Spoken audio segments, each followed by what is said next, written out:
اور یہ جو دو قومی نظریہ ہے نا، یہ قرآن سے بھی ثابت ہے، یہ قرآن سے بھی ثابت ہے کہ بھائی مسلمان ایک اعلیٰ قوم ہے، اور یہ ہندو ہو گئے، یہود و نصارہ ہو گئے تو یہ ایک الگ قوم ہے، ان کا تو مسلمانوں سے مقابلہ ہی کوئی نہیں۔ تو کسی نے کہا نا کہ میں سمجھتا ہی نہیں تجھے مد مقابل اپنا، تو فضول میں بنا پھرتا ہے مخالف میرا۔ تو ہم تو مد مقابل ہی نہیں سمجھتے ایسے لوگوں کو۔ تو یہ دو قومی نظریہ یہ تھا کہ جی مسلمان رب رسول کا نام لینے والے ہیں تو ایک الگ ملک ہوگا کہ جہاں پر وہ رب رسول کا نام بھی دانہ طور پر لیں گے، اور اس ملک کے اندر رسول اللہ صلی اللہ تعالیٰ علیہ وسلم کی ریاست قائم ہوگی۔ اللہ تبارک و تعالیٰ نے قرآن کریم فرقان حمید میں ارشاد فرمایا، یہ دو قومی نظریہ کا میں آپ سے بات کر رہا ہوں۔ میں نے ابھی جو آیت آپ کے سامنے پیش کی نا، اسی کا ترجمہ بھی میں آپ کو بتاتا ہوں۔ اور اللہ تبارک و تعالیٰ نے فرمایا قل یا ایھا الکافرون لا اعبد ما تعبدون ولا انتم عابدون ما اعبد ولا انا عابد ما عبدتم ولا انتم عابدون ما اعبد لكم دینکم ولی دین۔ اللہ تبارک و تعالیٰ نے فرمایا تم فرماؤ اے کافرو، میں ان کی عبادت نہیں کرتا کہ جن کو تم پوجتے ہو، اور تم اس کی عبادت نہیں کرو گے کہ جس کی عبادت میں کرتا ہوں۔ اور پھر وہی آیت کو دوبارہ دہرایا گیا کہ تم جس کی پوجا کرتے ہو، جس کو پوجتے ہو، میں اس کی عبادت نہیں کر سکتا، اور جس کی عبادت میں کرتا ہوں تم اس کی عبادت نہیں کر سکتے، تو لہذا تم اپنے دین پر اور میں اپنے دین پر۔ ہوا کیا؟ ہوا یہ کہ قریش کی ایک جماعت حضور اکرم صلی اللہ تعالیٰ علیہ وسلم کی بارگاہ میں حاضر ہوئی، اور حاضر ہو کر کے عرض کرنے لگی یا رسول اللہ صلی اللہ تعالیٰ علیہ وسلم، کہنے لگی حضور اس طرح کرتے کہ ایک سال آپ کے معبود کی ہم تمام مل کر عبادت کرتے ہیں، اور ایک سال آپ تمام لوگ مل کر یہ جو ہمارا معبود ہے، ہمارا بت ہے جس کی ہم پوجا کرتے ہیں، اس کی عبادت کرتے ہیں۔ تو پیارے آقا صلی اللہ تعالیٰ علیہ وسلم نے فرمایا کہ میں پناہ مانگتا ہوں اللہ تبارک و تعالیٰ کی اس بات سے کہ میں اللہ تبارک و تعالیٰ کے ساتھ کسی کو شریک کروں۔ قل هو اللہ احد، اللہ ایک ہے۔ قل هو اللہ احد اللہ الصمد لم یلد ولم یولد ولم یکن له کفوا احد۔ کہا کہ میں پناہ مانگتا ہوں اس چیز کی کہ میں اللہ تبارک و تعالیٰ کے ساتھ کسی کو شریک کروں۔ تو اس پر اللہ تبارک و تعالیٰ نے یہ آیت نازل کی، اور اس کے علاوہ بھی بہت سی ایسی قرآن پاک میں کئی مقامات پر آیتیں نازل ہوئی ہیں کہ جس میں اللہ تبارک و تعالیٰ نے فرمایا کہ تم یہود و نصارہ کے ساتھ ان کی مشابہت میں نہ رہو، تم ایک الگ قوم ہو، تمہارا ایک اسٹیٹس ہے، ایک مقام ہے، اور یہ ہندو یہود و نصارہ ایک الگ قوم ہے۔ اسی طرح کہ اللہ تبارک و تعالیٰ نے قرآن کریم فرقان حمید میں ایک جگہ ارشاد فرمایا یا ایھا الذین آمنوا ادخلوا فی السلم کافۃ ولا تتبعوا خطوات الشیطان انہ لکم عدو مبین۔ اللہ تبارک و تعالیٰ نے فرمایا اے ایمان والو، اسلام کے اندر نہ پورے داخل ہو جاؤ، اسلام کے اندر پورے داخل ہو جاؤ، اور شیطان کے قدموں پہ نہ چلو کہ بے شک وہ تمہارا کھلا دشمن ہے۔ اب یہاں ایک سوال ذہن میں پیدا ہوتا ہے کہ اللہ پاک نے فرمایا یا ایھا الذین آمنوا ادخلوا فی السلم کافۃ، اے ایمان والو اسلام میں پورے داخل ہو جاؤ۔ جب وہ ایمان والے ہیں، اللہ خود ان سے کہہ رہا ہے اے ایمان والو، جب وہ ایمان والے ہیں تو پھر اسلام میں کیسے داخل ہو جائیں؟ تو یہ آیت مقدسہ اس وقت نازل ہوئی کہ جب حضرت عبداللہ بن سلام وہ اور ان کے کئی ساتھی جب حضور کے ہاتھ پر ایمان لے آئے، مسلمان ہو گئے، اور مسلمان ہونے کے بعد وہ شریعت موسیٰ کی بھی تعظیم کرنے لگے کہ بھئی ہفتے کے دن شکار منع کیا گیا تھا توریت کے اندر، تو لہذا ہم ہفتے کے دن جو ہے وہ شکار نہیں کریں گے۔ اونٹ کا گوشت شریعت موسیٰ کے اندر منع تھا، توریت کے اندر منع تھا، تو کہا کہ جی ہم اونٹ کا گوشت بھی نہیں کھائیں گے، اونٹ کا دودھ بھی نہیں پئیں گے۔ اچھا ایسا گمان کیوں کیا؟ حضرت عبداللہ بن سلام کہتے ہیں کہ یہ جو جتنی بھی چیزیں نا یہ حضور کی شریعت میں، شریعت محمدی میں مباح ہیں۔ کیا ہے؟ مباح، یعنی جائز ہیں، کھاؤ نہیں کھاؤ کوئی گرفت نہیں ہے۔ کئی ایسے لوگ ہیں جو اونٹ کا گوشت نہیں کھاتے، بھائی دل نہیں چاہتا نہیں کھاتے، لیکن کوئی گرفت ہے؟ کیا لازمی ہے کہ جی کھاؤ گے نہیں کھاؤ گے تو گنہگار ہو جاؤ گے؟ ایسا ہے نہیں ہے۔ کئی لوگ ایسے ہیں کہ جی ہفتے کے دن شکار پر نہیں جاتے، کوئی مصروفیات ہو جاتی ہے، کوئی بات ہو جاتی ہے، کبھی طبیعت صحیح نہیں ہے، کوئی کام آ گیا نہیں گئے، تو کیا کوئی گرفت ہے، کوئی سختی ہے کہ جی نہیں لازمی تم نے جانا ہی نہیں ہے؟ بعض لوگ چلے بھی جاتے ہیں، بعض کے اکثر لوگ جاتے ہیں۔ تو شریعت محمدی کے اندر یہ چیز مباح ہے۔ تو حضرت عبداللہ بن سلام نے کہا کہ جی حضور کی شریعت میں کوئی گرفت نہیں ہے، تو لہذا اگر نہیں بھی کھائیں گے تو کوئی مسئلہ نہیں ہے۔ تو یہاں ان کی بھی بات رکھی رہے گی، اور توریت کے اندر جو ہم نے پڑھا تھا شریعت موسیٰ کے اندر اس کی بھی بات رکھی رہے گی۔ تو اللہ تبارک و تعالیٰ نے یہ آیت نازل کر دی، یا ایھا الذین آمنوا ادخلوا فی السلم کافہ، کہ اے ایمان والو اسلام میں پورے پورے داخل ہو جاؤ۔ اس نے فرمایا کہ اس طرح نہیں ہوگا، اب جب تم دین کے اندر آ گئے، اسلام کے اندر آ گئے، تو اب پوری کی پوری تعلیمات اسلام کی حاصل کرو۔ یہ ایک مثال تھی، ایسی ڈھیروں مثالیں۔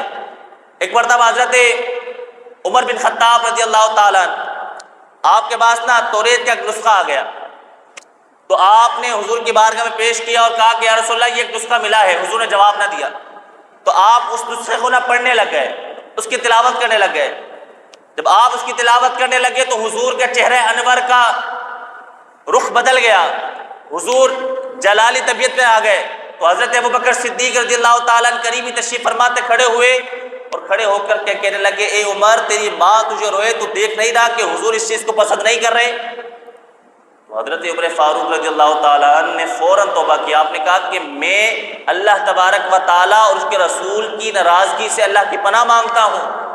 میرا رب ایک ہے، میرے رسول حضرت محمد صلی اللہ تعالیٰ علیہ وسلم ہے، میں اللہ پر بھی ایمان رکھتا ہوں، اللہ کی تمام آئی باتوں پر بھی ایمان رکھتا ہوں۔ یا رسول اللہ میں نے تو ایسے ہی پڑھ لیا تھا۔ تو پھر حضور صلی اللہ تعالیٰ علیہ وسلم نے فرمایا کہ عمر اگر حضرت موسیٰ علیہ نبینا علیہ السلام بھی اب تشریف لے آئے تو وہ میری پیروی کریں گے، تو جب حضرت موسیٰ میری پیروی کر رہے ہیں تم کیوں نہیں کر رہے؟ تو یہ دو قومی نظریہ بے شمار قرآن و حدیث سے ہمیں ملتا ہے۔ اور اسی طرح یوم عاشورہ کا روزہ، کہ جب پیارے آقا صلی اللہ تعالیٰ علیہ وسلم، حضرت عبداللہ بن عباس راوی ہیں حدیث کے، کہتے ہیں کہ جب پیارے آقا صلی اللہ تعالیٰ علیہ وسلم مدینہ پاک کے اندر تشریف لائے تو یہودی نا 10ویں محرم کا روزہ رکھتے تھے۔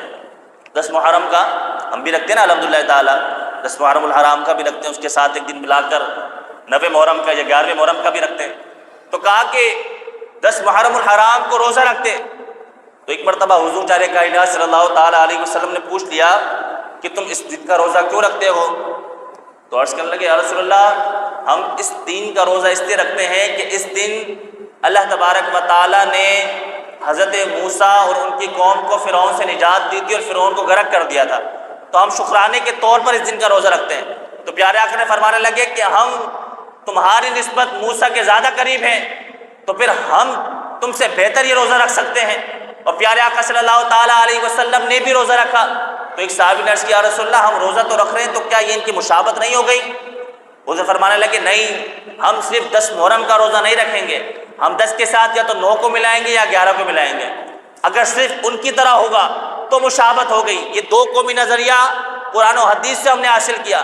کئی جگہ پر اللہ تبارک و تعالیٰ نے فرمایا مسلمان پہچان اپنے آپ کو، اے رسول اللہ کے غلام تو پہچان اپنے آپ کو، تیرا اسٹیٹس، تیرا مقام، تیری بلندی کیا ہے، اور تو کن گہرائیوں میں جا کر پڑا ہوا ہے، تو لہٰذا پہچانے اپنے آپ کو۔ اور ایک اور موقع پر پیارے آقا صلی اللہ تعالیٰ علیہ وسلم نے صحابہ کرام علیہم رضوان کی تربیت فرماتے ہوئے جملہ کا حضور فرمانے لگے اپنی داڑھیوں کو نا بڑھاؤ، ایک مٹھی کرو، اور اپنی مونچھوں کو نا پست کرو، چھوٹی کرو۔ کیوں؟ آپ فرمانے لگے جو مجوسی ہے نا، مجوسی، ان کا طریقہ کار یہ ہوتا تھا کہ وہ داڑھی کو چھوٹا اور مونچھوں کو بڑا بڑا رکھتے تھے۔ تو کہا کہ اس طرح کرو کہ تو ان کی مشابہت ہو جائے گی، داڑھی کو صاف رکھو، تیل لگاؤ، اس کو سجاؤ، لیکن کہا خبردار ان میں موتی نہ پرونا۔ یہ مجوسیوں کا طریقہ ہوتا تھا، وہ داڑھیوں میں نہ موتی پرو دیتے تھے۔ تو کہا خبردار موتی نہ پرونا، یہ میری سنت ہے، اور صرف پیارے آقا صلی اللہ تعالیٰ علیہ وسلم کی سنت نہیں، تمام انبیاء کرام علیہ السلام کی سنت ہے۔ بولے سبحان اللہ۔ جتنے انبیاء کرام تشریف لائے تمام کے تمام کی سنت ہے۔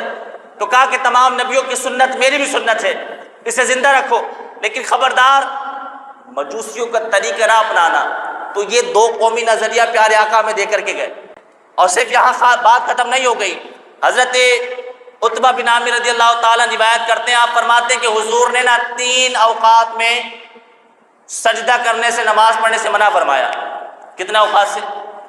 3 وقتوں میں حضور نے نماز پڑھنے سے منع کر دیا. کہا صحابہ خبردار, ان اوقات میں نماز نہیں پڑھنا مکروہ ہے. بھئی کون سا وقت؟ تو کہا کہ ایک صبح کا وقت کہ جس وقت سورج نکلنا ہوتا ہے, مکروہ وقت ہوتا ہے نا, نماز نہیں پڑھتے. کہا کہ ایک زوال کا وقت جو پاکستان میں عموماً 12 یا 12:30 کا جو وقت ہوتا ہے, یہ زوال کا ہے. اور پھر کہا کہ مغرب کا ایک وقت آتا ہے جب سورج ڈوب رہا ہوتا ہے, عصر کے بعد کے جب ہم منع کرتے ہیں کہ جی آپ نماز نہ پڑھیں. تو یہ 3 وقت حضور نے منع فرمائے. کیوں منع فرمائے؟ حضور فرمانے لگے اس لیے کہ جو سورج کی پوجا کرنے والے ہیں نا, وہ ان 3 وقت میں سورج کی پوجا کرتے ہیں. کہ ایسا نہ ہو کہ تم عبادت کرو تو ان کے مشابہ تمہاری کوئی بات ہو جائے. تو پیارے آقا صلی اللہ تعالیٰ علیہ وسلم نے ہر جگہ مسلمانوں کی رہنمائی فرماتے ہوئے کہا خبردار, کوئی ایسا کام نہ کرنا کہ جس سے تمہاری مشابہت یہود و نصارہ والی, ہندو والی ہو جائے. اگر آج میرا وہ نوجوان کہ جو حضور کی سنت کا مذاق اڑا رہا ہے, تو حضور نے تو فرمایا کہ خبردار داڑھی سے بیعت بھی نہیں کرنا, داڑھی کا مذاق نہ بڑھانا. اگر آج ہمارا کوئی نوجوان ایل پٹا بنا کر گھوم رہا ہے, جی پوچھا جائے کیا جی, تو کہتا جی حسین لگتا ہوں. قربان جاؤں تیری خوبصورتی کے. ایسا حسین, یاد رکھیں وہ کوئی خوبصورتی نہیں ہے جو رسول اللہ صلی اللہ تعالیٰ علیہ وسلم کی سنت کے خلاف ہو جائے. وہ خوبصورتی ہے. خوبصورتی تو یہ ہے کہ انسان پیارے آقا صلی اللہ تعالیٰ علیہ وسلم کی سنت کو چہرے پر سجا کر نکلے, یہ خوبصورتی ہے. اور یاد رکھیں اگر یہ خوبصورتی میں رکاوٹ ہوتی نا, تو کائنات کا سب سے خوبصورت چہرہ میرے آقا کا تھا. کائنات کا سب سے خوبصورت چہرہ کس کا تھا؟ میرے آقا کا تھا.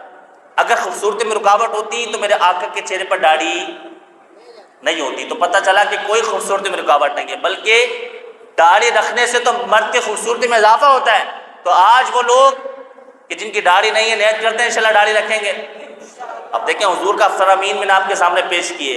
اللہ کے رسول نے فرمایا کوئی ایسا کام نہ کرنا کہ جن سے مشابہت ہو کہ تم جی مسلمان ہو بھی نہیں. ایک میں آپ کے سامنے سوال رکھتا ہوں, اس کا جواب مجھے دیجیے گا کہ کوئی بندہ اگر اس کی داڑھی نہیں ہے اور جی وہ خط بنا کر اور بالکل ٹپ ٹاپ بن کر پینٹ شرٹ پہن کر وہ باہر نکل گیا یا اللہ والی پہ چلا گیا, تو وہاں پر دیکھنے والے کو لگے گا کہ جی مسلمان ہے کرسچن ہے. کوئی فرق ہے؟ کیا فرق ہے بتائیں مجھے. ہاں اگر سر پر امامہ ہو, بولے سبحان اللہ, چہرے پر حضور کی سنت سجی ہو, مسلمانوں والا لباس ہو, تو وہ 1000 کے مجمع میں بھی بیٹھا ہوگا, لوگ بولیں گے دیکھو رسول اللہ کا غلام بیٹھا ہوا ہے, دیکھو رسول اللہ کا غلام بیٹھا ہے. تو یہ رسول اللہ صلی اللہ تعالیٰ علیہ وسلم کی سنت کی اہمیت ہے جو ہمیں عزتوں سے نوازتی ہے. تو کوشش کریں ہماری صورت بھی, ہماری سیرت بھی حضور کی صلی اللہ تعالیٰ علیہ وسلم کی سنت کے مطابق ہونی چاہیے. ہماری سیرت بھی ایسی ہو کہ جس طرح ہمارے آقا نے پسند کیا, ہماری صورت بھی ایسی ہو کہ جس طرح ہمارے پیارے آقا صلی اللہ تعالیٰ علیہ وسلم نے پسند کیا.